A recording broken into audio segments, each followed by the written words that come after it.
வணக்கம் ஃப்ரெண்ட்ஸ். நம்ம இந்த வீடியோவில் என்ன பார்க்க போகிறோம்னா, நம்ம இபி பில்லை ஈஸியாக வெறும் 1 நிமிஷம் அல்லது 2 நிமிஷத்தில் ஆன்லைனில் எப்படி பேமெண்ட் பண்ணுறது அப்படின்னு சொல்லி அந்த வீடியோவில் டீட்டெயிலாக பார்க்க போகிறோம். இதுக்கு முன்னாடி அந்தந்த இபி ஆஃபீஸில் போய் நம்ம லைனில் நின்று பேமெண்ட் எல்லாமே கட்டிக்கிட்டு இருந்தோம். அதுக்கப்புறம் பார்த்தீங்கன்னா அவங்க அஃபிஷியல் வெப்சைட் கொண்டு வந்தாங்க. தமிழ்நாடு இபி டிபார்ட்மெண்ட்லேருந்து TANGEDCO அப்படின்னு சொல்லி அஃபிஷியல் வெப்சைட் கொண்டு வந்தாங்க. அந்த ப்ராசஸும் பார்த்தீங்கன்னா நிறைய பேருக்கு புரியாமலே இருந்துச்சு. ஏன்னா அதுக்கு பார்த்தீங்கன்னா ஒரு யூசர் ஐடி கிரியேட் பண்ண சொன்னாங்க, ஒரு பாஸ்வேர்டை கிரியேட் பண்ண சொன்னாங்க, அதை லாகின் பண்ணணும். அதுக்கப்புறம் தான் நம்ம பேமெண்ட் பண்ணி அதுக்கான ப்ராசஸ் எல்லாமே கொண்டு போயிட்டு இருந்தாங்க. அதுவும் பார்த்தீங்கன்னா நமக்கு சில பேருக்கு புரியாமலே இருந்துச்சு.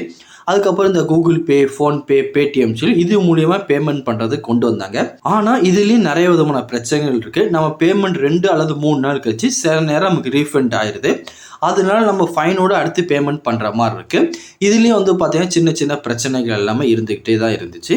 இப்போ அதை சரி பண்ணுற விதமாக இபி டிபார்ட்மெண்ட்டு ஜஸ்ட் பார்த்தீங்கன்னா 2 நிமிஷத்தில் நீங்கள் பேமெண்ட் கட்டுற மாதிரி ஒரு புதிய மெத்தடை கொண்டு வந்திருக்காங்க. அது என்ன அப்படின்னு சொல்லி டீட்டெயிலாக இந்த வீடியோவில் பார்க்க போகிறோம். அதை பார்க்குறதுக்கு முன்னாடி நீங்கள் நம்ம சேனலுக்கு புதியவராக இருந்தீங்கன்னா மறக்காமல் நம்ம சேனலை சப்ஸ்கிரைப் பண்ணிட்டு பக்கத்தில் இருக்க பெல் ஐகானை கிளிக் பண்ணிட்டு ஆளுங்கிற செட் பண்ணிக்கோங்க. அப்போ தான் நம்ம போடுற வீடியோ எல்லாமே உங்களுக்கு உடனே கிடைக்கும். இப்போ வாங்க ஃப்ரெண்ட்ஸ் வீடியோக்குள்ளே போகலாம். ஆல்ரெடி பார்த்தீங்கன்னா எல்லாருமே உங்களோட இபி கனெக்ஷனோட உங்கள் மொபைல் நம்பர் லிங்க் பண்ணியிருப்பீங்க.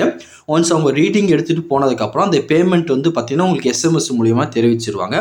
அதுக்கு கீழே ஒரு லிங்க் கொடுத்துருப்பாங்க, பார்த்துருக்கீங்களா? அந்த லிங்கை ஜஸ்ட்டு கிளிக் பண்ணாலே ஒரு பேஜ் ஓப்பன் ஆகும். அந்த பேஜ் மூலியமாக நீங்கள் ஈஸியாகவே பேமெண்ட் பண்ணிக்கலாம். எந்த ஒரு யூசர் ஐடி, லாகின் ஐடி எதுவுமே உங்களுக்கு வேண்டாம். ஜஸ்ட் இந்த லிங்கை கிளிக் பண்ணதுக்கப்புறம் இப்படி ஒரு பேஜ் ஓப்பன் ஆகும். இதில் பார்த்தீங்கன்னா TANGEDCO குயிக் பேமெண்ட் அப்படின்னு சொல்லி ஒரு புதிய சிஸ்டத்தை கொண்டு வந்திருக்காங்க. இது மூலிமா உங்களுக்கு லாகின் பண்ணாமலே நீங்கள் பேமெண்ட்டை ஈஸியாகவே கட்டிக்கலாம். இங்கே பார்த்தீங்கன்னா என்டர் கன்சியூமர் நம்பரும் கொடுத்துருக்காங்க. உங்களோட கன்சியூமர் நம்பரை ஃபுல்லாக பார்த்தீங்கன்னா இதில் மென்ஷன் பண்ணிக்கோங்க. மென்ஷன் பண்ணி முடிச்சு கீழே பார்த்தீங்கன்னா அதுக்கான கேப்சா கொடுத்துருக்காங்க. இந்த கேப்சாவை டைப் பண்ணி சப்மிட்டுங்கிறத மட்டும் ஜஸ்ட்டு கிளிக் பண்ணுங்கள்.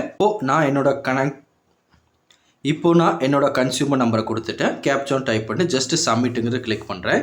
கிளிக் பண்ணதுக்கப்புறம் பார்த்தீங்கன்னா இங்கே எனக்கு கொடுத்துருக்காங்க பாருங்கள். சார்ஜஸ் பார்த்தீங்கன்னா எந்த மந்த்துக்குள்ளே சார்ஜ் அப்படின்னு சொல்லி மென்ஷன் பண்ணியிருக்காங்க. அதுக்கப்புறம் டியூ டேட் பார்த்தீங்கன்னா 4/1/2024 நான் பேமெண்ட் கட்டி முடிக்கணும் அப்படின்னு கொடுத்துருக்காங்க. இதுக்கு முன்னாடி பார்த்தீங்கன்னா நம்ம லாகின் பண்ணிட்டு போனீங்கன்னா உங்களை நேம் எல்லாமே காட்டுவாங்க. இந்த மெத்தட் அது எல்லாமே பார்த்தீங்கன்னா கட் பண்ணிட்டாங்க. ஒன்லி டேட் என்னைக்கு ரீடிங் எடுத்திருக்காங்க, எந்த மந்த்துக்குள்ளே ரீடிங், அதுக்கப்புறம் டியூ டேட் 2 மட்டும் தான் கொடுத்துருக்காங்க. ஜஸ்ட் சைடில் பார்த்தீங்கன்னா என்ன அமௌண்ட் நான் பே பண்ணணும் அப்படின்னு சொல்லி கொடுத்துருக்காங்க. அதுக்கப்புறம் கீழே ஸ்க்ரோல் டவுன் பண்ணிட்டே வந்தீங்கன்னா முதல்ல யூபிஐ பேமெண்ட் கொடுத்துருக்காங்க. நீங்கள் யூபிஐ மூலியமாக பேமெண்ட் பண்ணிக்கலாம், இல்லை அதுக்கான கியூஆர் கோடு காட்டுவோம், அது மூலியமாக நீங்கள் பேமெண்ட் பண்ணிக்கலாம் கொடுத்துருக்காங்க. அதுக்கப்புறம் இதில் பார்த்தீங்கன்னா நீங்கள் டெபிட் கார்டு அது கிரெடிட் கார்டு மூலியமாக நீங்கள் பேமெண்ட் பண்ணிக்கலாம். இதுக்கு பார்த்தீங்கன்னா சம் சார்ஜஸ் பண்ணுவாங்க. அதுக்கப்புறம் பார்த்தீங்கன்னா நெட் பேங்கிங் கொடுத்துருக்காங்க. இதுலேயும் பார்த்தீங்கன்னா நிறைய விதமான நெட் பேங்கிங் கொடுத்துருக்காங்க. இது சில இதுக்கு பார்த்தீங்கன்னா பேமெண்ட் எதுவுமே கிடையாது. சில பேங்க் பார்த்தீங்கன்னா பேமெண்ட் பண்ணுவாங்க. அதை செக் பண்ணி பார்த்துட்டு உங்களுக்கு எந்த பேங்க் ஈஸியாக இருக்குமோ அதுக்கேற்ற மாதிரி பேமெண்ட் கொடுத்துருங்க. அப்படிலாம் பார்த்தீங்கன்னா மேலே யூபிஐ கொடுத்துருக்காங்க. பார்த்தீங்கன்னா ஜஸ்ட் அந்த யூபிஐங்கிறத இங்கே கிளிக் பண்ணுங்கள். ஜஸ்ட் யூபிஐ கிளிக் பண்ணதுக்கப்புறம் அடுத்த ஒரு பேஜ் ஓப்பன் ஆயிடுச்சு. நீங்கள் எது யூபிஐ ஆப் யூஸ் பண்ணுறீங்களா கேட்பாங்க. ஜஸ்ட் அந்த லிங்கை கிளிக் பண்ணிங்கன்னா உங்களோட யூபிஐ ஆப் ஓப்பன் ஆகி டேரெக்டாக பேமெண்ட் இங்கே எடுத்துருவாங்க. இந்த மெத்தடு மூலிமா நீங்கள் கட்டுறதுனால உங்களுக்கு பார்த்தீங்கன்னா 2-3 நாள் கழிச்சு உங்கள் அமௌண்ட் ரீஃபண்ட் ஆகாது. இந்த ஃபர்ஸ்ட் டைம் பார்த்தீங்கன்னா சக்ஸஸ் ஆயிரும். அதுக்கான பிரிண்ட் அவுட்டும் அவங்க சேர்த்தே கொடுத்துருவாங்க. அதனால இந்த ஒரு மெத்தடு மூலிமா ஈஸியாகவே நீங்கள் இபி பில்லை ஆன்லைனில் நீங்கள் கட்டிக்கலாம். வேறு எதுவும் இதை பற்றி உங்களுக்கு டவுட் இருந்தாலும் கீழே கமெண்ட் செக்ஷனில் தெரிவிங்க. கண்டிப்பாக உங்களுக்கு நான் கிளியர் பண்ணி தரேன். இந்த பதிவு கண்டிப்பாக உங்களுக்கு பயனுள்ளதாக இருக்கும்னு நினைக்கிறேன். தெரியாத உங்கள் ஃப்ரெண்ட்ஸுக்கு இந்த வீடியோ ஷேர் பண்ணுங்கள். பிடிச்சிருந்தா லைக் பண்ணுங்கள். அடுத்த ஒரு வீடியோ சந்திக்கலாம். Thank you and bye friends.